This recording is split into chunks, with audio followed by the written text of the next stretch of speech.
here today to just do a quick video on some self-myofascial release techniques, some ways to get some deep muscle work and to work on some of the adhesions that develop in our body. This segment is going to focus on lower body, and then another segment will focus on some upper body. I'm going to be using my favorite rollers that are on the market. These are not out rollers. I have 3 different sizes, but you can use, if you have a standard foam roller at home, or when we're working smaller areas like the bottoms of the feet, you could use a lacrosse ball, a golf ball, a tennis ball, kind of depending on the amount of firmness, the depth of the work that you're looking for. One of the nice things about self-myofascial release is you have total control over how deep you're working into that tissue. And you can kind of explore around and focus on those areas of tightness to try to get a release. So we'll dive right in here. I'm going to start off with the feet. Lots of times I like to do this standing, but for today's purposes, I'm going to show you how to do it seated. So I'm going to start off with a blue roller. There's even a smaller one, a purple roller, and I'm going to place it underneath the bottoms of my foot. So here it is underneath the bottom of my foot. I'm going to start at my toes and just slowly roll, work that roller along the bottom of the foot. Now while I'm rolling, I'm pressing down. So obviously the harder I press down on this roller, the deeper the tissue or the muscle work that's happening. And I'm looking for, trying to be aware of any areas of heightened sensitivity. So anything that grabs my attention that I may need to hold and do a release. So I also want to make sure that I'm changing the position of my foot. So right now I'm really rolling into my arch. And here I found something that's really tight, it's grabbing my attention. So I'm just going to hold on that area. I want to hold on that area 10, 20, 30 seconds to try to get that to release. Okay, try to break apart that tight area. And then after I do that, I'm going to kind of roll and flush it out. Think of it like a sponge, nice pushing and pulling, trying to force any of those toxins out and allow fresh blood to flow in. I'm also going to work the outside of my foot. Depending on how your foot strikes, if you're an avid walker or a runner, you may have different areas that are more tender than others. So that is the bottom of the foot. And now I'm going to move into the calf area. So when using our not out rollers, kind of a standard rule of thumb, the smaller the roller, the deeper the tissue work. All of my rollers today are soft. They have yellow centers. They also have firm available that have black centers, depending on kind of the depth of the work, your pain tolerance, kind of what you need. Everybody's a little bit different. People that are very muscly, muscular, and dense, they typically prefer a firm roller. It's something you just have to experiment and try. So I'm going to use a green roller on my calf. And now I'm going to have one leg extended, so the leg I'm working is extended. My other leg I'm going to have bent as a support leg, and I'm just going to lift my glutes up off the ground, and I'm going to push that roller up the back of the calf. Okay, now notice that I'm avoiding rolling directly over top of any joint. So I'm working between the ankle and the knee, but I'm not rolling over the back of the knee at all. Whew, and I found a spot right there. I could feel a little clunk clunk. You know what I'm talking about. And to do a release, I can just hold on that area. I can also do a little muscle glide where I'm going to point and flex the foot.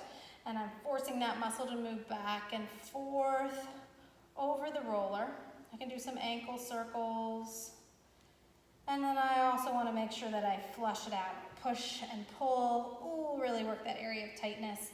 Now, just like with the foot, I'm going to also change the position. Just want to make sure that I hit all aspects of that calf. And I've got my toes internally rotated right now, like a duck foot position.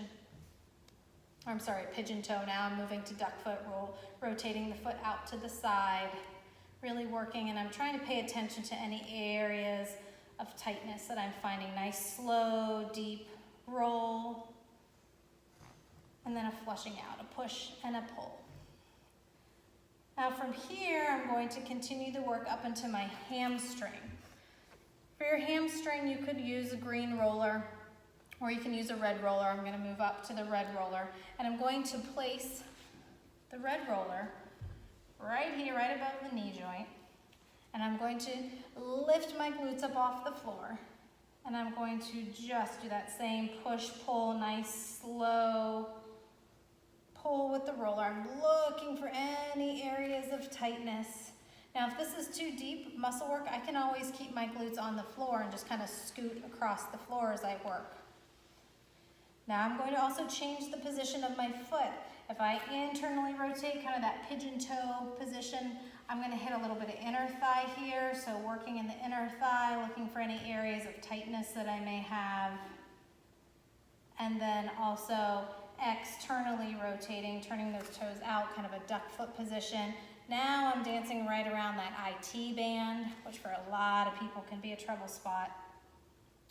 And if I find any areas of tightness, remember I'm holding, it's those adhesions, I'm holding, trying to get them to release, relax, try to flush some fresh blood into those areas, rejuvenate it, help with recovery.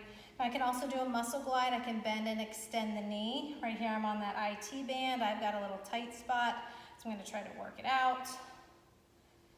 And then I'm going to roll it out. Now from here, I can work into the glute, so the glute muscle group. To do that, I'm going to use my red roller, and I'm going to place my sits bone, that bony process right there, in between the two roller balls. So I'm actually going to sit on top of the roller, but I've got my sits bone in that groove between the two roller balls. Now you can sit on a regular foam roller for this. Gonna have a little different work, but you're still doing some myofascial release.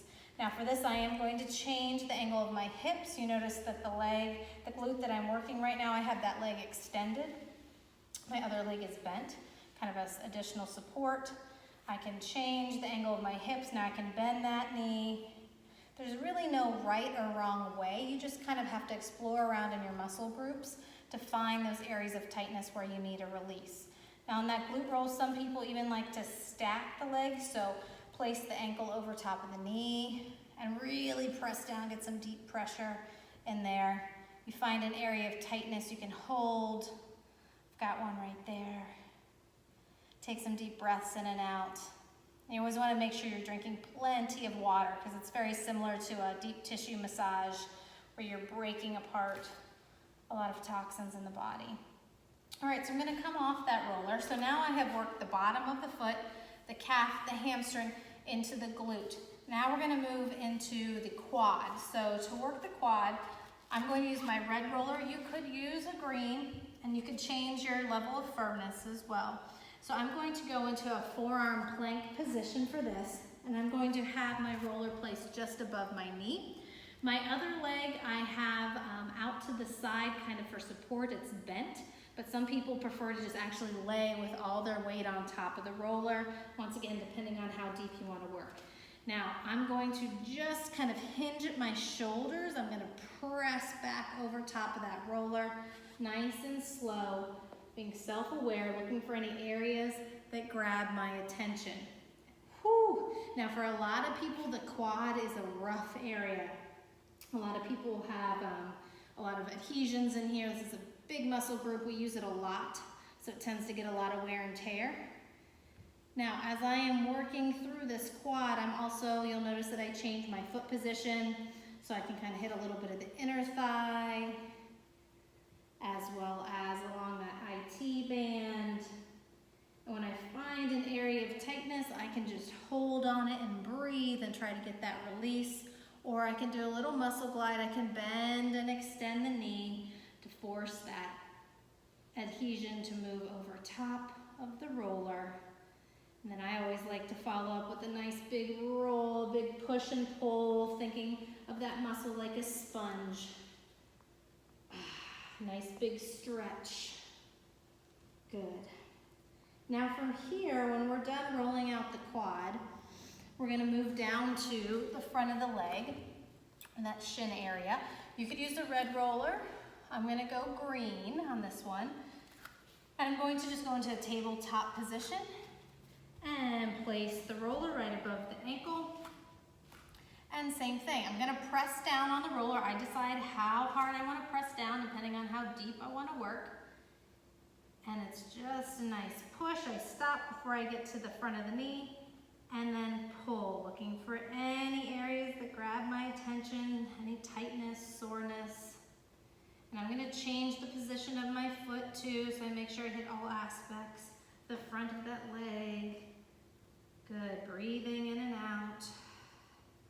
And I externally rotate as well, little duck foot, looking for any areas. If I find one, I hold, I breathe. So this is kind of what you could expect for a lower body rollout. So now, of course, I would want to repeat the same process on the other side. I could start with the bottoms of my feet, rolling them out, work up to the calf, the hamstring, the glute, and then back down to the quad, and then the front of the leg. You need to work at your own pace. If you have some areas, like for me, I could have spent a lot of time on that quad, so you'll find that some areas need a little bit more time and attention than others. You want to make sure you're drinking plenty of water after you do this. You can do it as part of your warm-up, your pre-workout. You can do it part of a post-workout. Great to help with recovery and reduce your chance of injury. So that's an overview of lower body rollout using those not out rollers. I'll put in the description below the video the website where you can find them, as well as a discount code if it's something you're interested in learning more about. My next video segment's coming right up on an upper body rollout. Have a great day. Goodbye.